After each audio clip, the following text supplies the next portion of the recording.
చేస్తున్న అధ్యక్ష కేటీఆర్ గారు. అధ్యక్ష, 75 ఏళ్ల స్వాతంత్ర భారత చరిత్రలో రైతుకు పెట్టుబడి వ్యవసాయానికి ఇచ్చిన మొట్టమొదటి ప్రభుత్వం తెలంగాణ ప్రభుత్వం, మొట్టమొదటి నాయకుడు కేసీఆర్.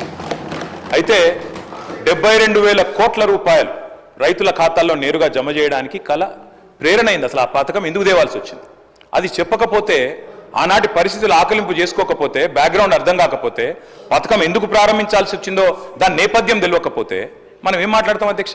ఇంకోటి నేను వారిని కోరుతా ఉన్నా అధ్యక్ష, నీతులు మాకే కాదు కదా చెప్పాలి. విప్ గారు మీరు మీ సభ్యులకు కూడా చెప్పాలి. మరి మేము వడ్లే కొనలేదట, మేము కొననేయలేదు, వ్యవసాయమే జరగలేదు, పద్ధతి కాదు. దయచేసి మీరు మీ సభ్యుల దిక్కు చూసుకొని వాళ్ళతో నేర్పించి ట్రైనింగ్ ఇచ్చారు అధ్యక్ష 2 రోజులు. మరి వాళ్ళ ట్రైనింగ్ చక్కగా ఇచ్చింటే బాగుండేది కదా అధ్యక్ష. అధ్యక్ష మేము ఒకటే అంటున్నాం అధ్యక్ష, ఆ రోజు రైతు కళ్ళల్లో ధైర్యం లేదు. ఉమ్మడి ఆంధ్రప్రదేశ్లో, తెలంగాణ ప్రాంతంలో కళ్ళంలో ధాన్యం లేదు. చిన్న రైతు పెద్ద రైతు అన్న తేడా లేదు అధ్యక్ష. 30-40 ఎకరాలు ఉన్న రైతు కూడా తెలంగాణలో, నేను చెప్పేది వాస్తవం కాకపోతే రేవంత్ రెడ్డిని అడగండి, ఎందుకంటే ఆయన మహబూబ్ నగర్ జిల్లా వలసల జిల్లాగా పేరుపడ్డ జిల్లా. ప్రతి సంవత్సరం 14 లక్షల మంది వలసపోయే జిల్లా అధ్యక్ష.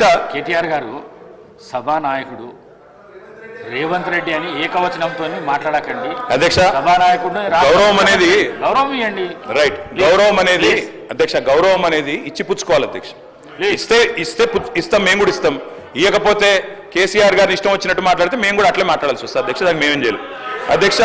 20-30 నేనేం తిట్టలేదు కదా అధ్యక్ష, నేనేమన్నా అధ్యక్ష పేరు పెట్టి పిలిచిన గంతే కదా. అదే ఏకవచనంతో పిలవకండి మీరు చాలా అధ్యక్ష. ఓకే రైట్ రైట్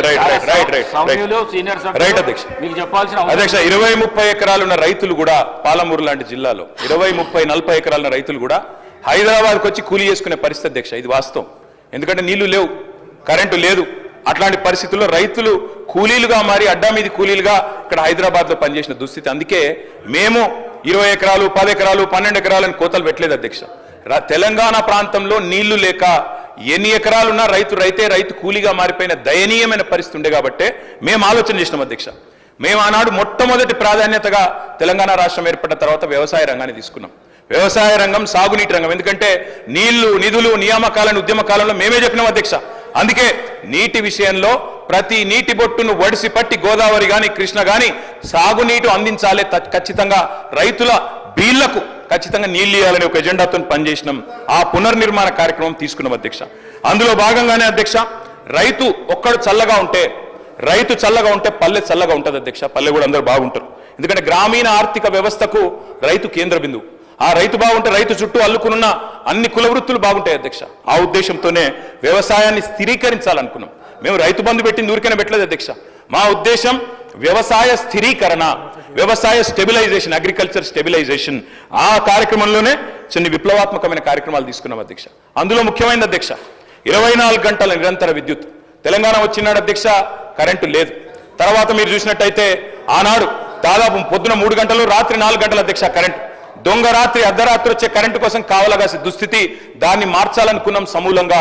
24 గంటల నాణ్యమైన ఉచిత విద్యుత్ రైతులకు అందించిన ఒకే ఒక్క నాయకుడు భారతదేశంలో కేసీఆర్ గారు అధ్యక్ష. ఆ కార్యక్రమం చేశారు. అదేవిధంగా మంత్రి గారు కోమటిరెడ్డి వెంకటరెడ్డి గారు